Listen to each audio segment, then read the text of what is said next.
Je m'appelle Rabi Fares, docteur en psychologie sociale.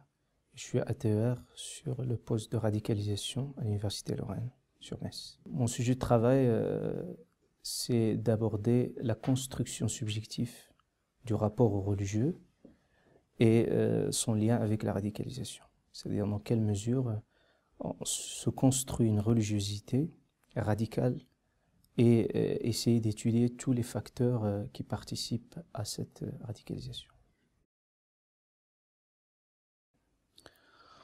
On peut dire finalement qu'aujourd'hui, on est dans une approche pluridisciplinaire, parce que le sujet de radicalisation est un sujet complexe, multiforme et aussi mutant, ce qui exige le travail des psychologues, des sociologues, des anthropologues, aussi des juristes. On peut dire que nos outils conceptuels par le passé sont inopérants pour un tel phénomène de cette ampleur. C'est pour ça qu'on est en recherche d'outils qui nous permettent d'appréhender ce phénomène avec plus de précision. Donc chaque discipline, il a ses propres référents méthodologiques et qui lui permettent d'aborder le phénomène d'un angle qui lui est propre, mais le fait de converger tous ces points de vue et ce regard croisé nous permet d'avoir une compréhension plus précise du phénomène.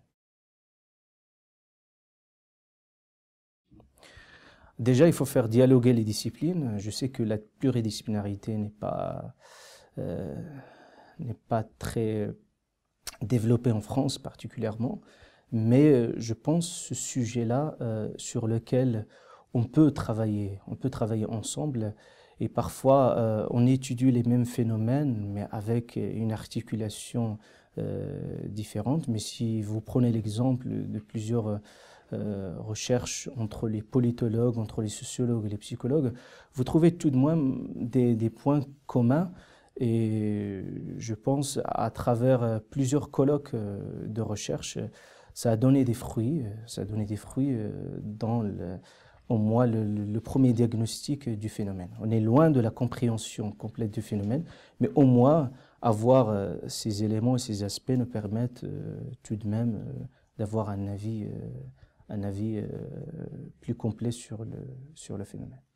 Donc chacun mobilise ces outils conceptuels pour essayer tout de même de donner un avis sur la question.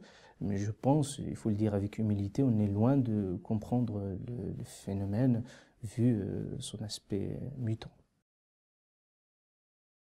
Il faut innover, il faut trouver d'autres processus par lesquels, ça c'est peut-être des juristes et d'autres forces vives de la société qui puissent penser à la prison du demain. Parce que la prison du demain, si vraiment il est le lieu de radicalisation par excellence, c'est qu'il y a des raisons pour trouver les moyens, déjà de la part même je parle des prisonniers aussi, de la part aussi des personnels aussi qui travaillent dans des conditions un peu difficiles.